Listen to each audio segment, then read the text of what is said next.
जितनी भी माताएं एकादशी का व्रत करती है बहुत ध्यान से सुनना आज की कथा को, शायद जिंदगी में मिली ना मिली, और ये कथा का रिश्ता तो बहुत ध्यान से सुनना, ध्यान से। निर्जल एकादशी है। स्कंद पुराण यहां तक कहती है कि इस कथा के चरित्र को जो श्रवण कर लेता है उसको 26 एकादशी करना भी नहीं पड़ती। इस एकादशी की केवल ये कथा सुनकर ही वो तर जाता है।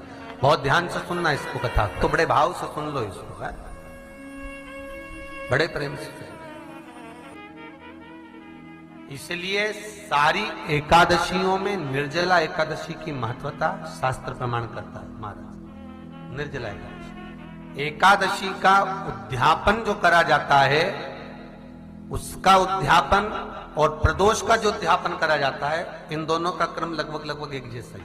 तो निर्जला पहुंचे है, और निर्जला ने जाकर भगवान नारायण से निवेदन करा। भगवान विष्णु ने पूछा, क्या बात है निर्जला, आज तुम खेलती हुई यहां पर आकर खड़ी हो गई, क्या हुआ क्या है? क्या तुमको गौलोक धाम में आनंद की अनुभूति नहीं हो रही जो तुम बैकुंठ में आई हो?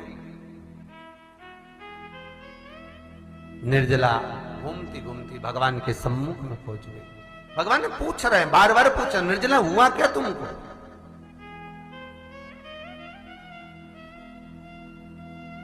ए निर्जला, ए एकादशी, हुआ क्या है तुमको? क्या कारण है तुम्हारे यहां आने का, बैकुंठ पहुंचने का?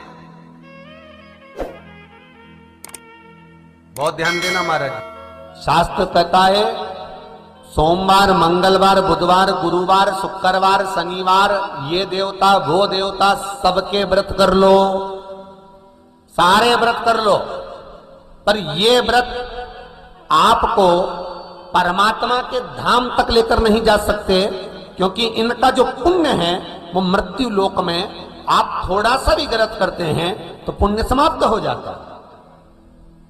पर हिंदू धर्म के 3 व्रत ऐसे बता दिए जिन व्रतों का पुण्य समाप्त नहीं हुआ।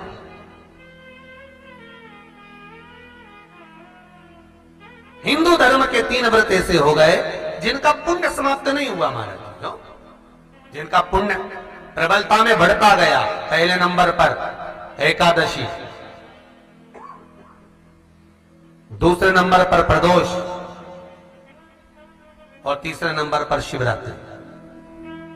एकादशी भी 26 है तो प्रदोष भी जम के बोलते जाओ 26 है। शिवरात्रि केवल 12,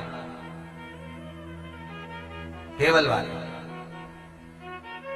और अगर अधिक मास की पड़ जावे तो ये 13, और अधिक की आए तो 13 है।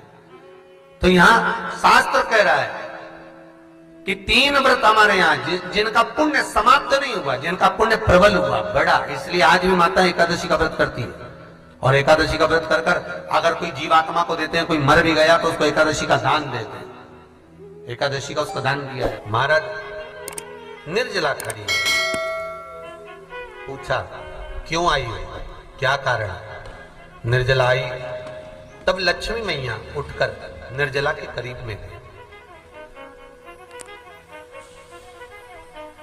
निर्जला बहुत सरल थी निर्जला। कहते हैं कामा एकादशी सबसे लंबी है। कौन सी एकादशी? कामा।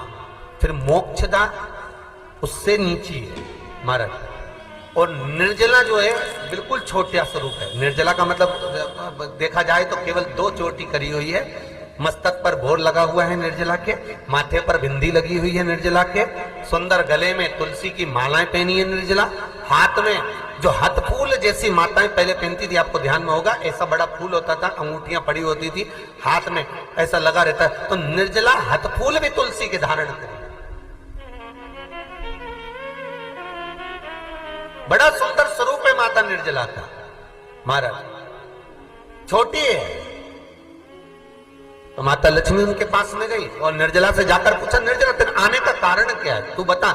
नारायण आपसे पूछ रहे हैं कि क्यों आई हो, किस लिए आई हो, क्या है तुम्हारे आने का कारण? निर्जला ने कहा, मेरी विनती केवल इतनी सी है मां, कि मैं ये चाहती हूं कि मैं जीव के प्राण छूटने के बाद उसके प्राणों को जिस समय मैं लेकर जीवात्मा के प्राणों को परमात्मा तक भेजूं, बैकुंठ तक भेजूं, गौलोक धाम तक भेजूं, उस बीच में मुझे ले जाते समय कई नरक भी बीच में पड़ेंगे, कई स्थान ऐसे बैतरणी आदि के स्थान बीच में आएंगे, तो वो स्थान में मुझे रोका ना जाए।